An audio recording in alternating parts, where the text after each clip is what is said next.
حقیقت نه خبر شي. امیر المؤمنین چې بادشاه شو په کومه ورځ د خلافت چا رجوع خلک حیران چې نن به څه حکم اورول کېږي. مونږ چې بادشاه وخېږي نو مونږ په تمه وي خدایه خیر نن به وړه ارزاني یا نن به بجلي ارزاني کوسي چلوي چاته ټول ناس. امیر المؤمنین خلیفه شو خلک په تمه دی چې نن به څه حکم کېږي.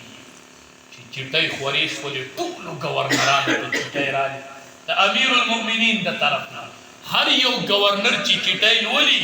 هغې کې لیکلي دي وایي خبردار د مانځه حفاظت کوئ ګورئ چې مونځ ضایع نه شي. لومبۍ چټۍ قربان د قرآن یو دروند حکم چې اقیموا الصلاة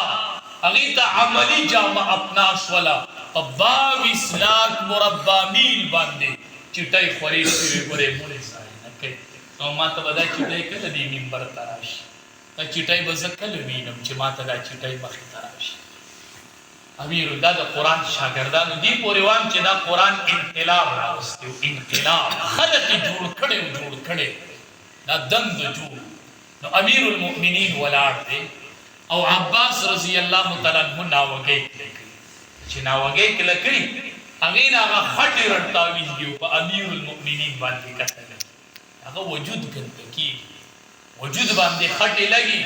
په هغې وجود خټې لګي چې هغې وجود باره کې امام الانبیا فرمایلي لو کان بعدی نبی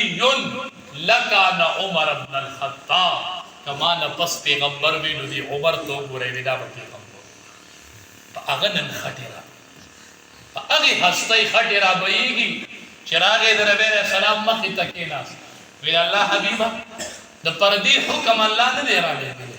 خو زما زړه غواړي چې ستا دې بیبیانو مونږ نه پرده کولې بس دا مې طبیعت دی فطرت مې دی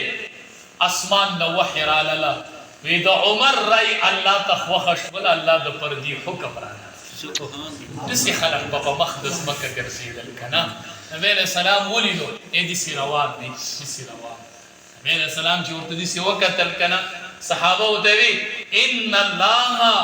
جعل الحق على لسان عمر وقلبه وی د دې عمر په زړه او په ژبه چې کومه خبره راځي هغه حق داسې صحابه قرآن پیدا هغه ناوګک لکۍ او خټې پې کته رابهیږي وجود یې ګنده شو چې ناوګۍ کلکه شوله خلقو عباس رضی الله تعالی عنه ته وی ډېر بد دي ډېر زیاتې هغه وی دا زیاتې مې په سوچ سمجھ کړی دی ما کتل چې امیر المؤمنین کې انصاف شته او که نه ما د امتحان اخیستو په امتحان کې کامیاب شو وی ناوګۍ م ونړوئ او دا ټول کور مې ونړوئ وی دا مې مسجد نبوي ته وقف کړو وی جومات کې نن هغه کور د مسجد نبوي حصه ده دا د عمر عدالت رضی الله تعالی عنه چې کور به خلقو مسجد کو د کور نه به خلقو جومات جوړو دا د امیر المؤمنین عدالت قرآن داسې صحابه پیدا کړل داسې شاګردان پیدا کړل قرآن کریم د عزت کتاب دی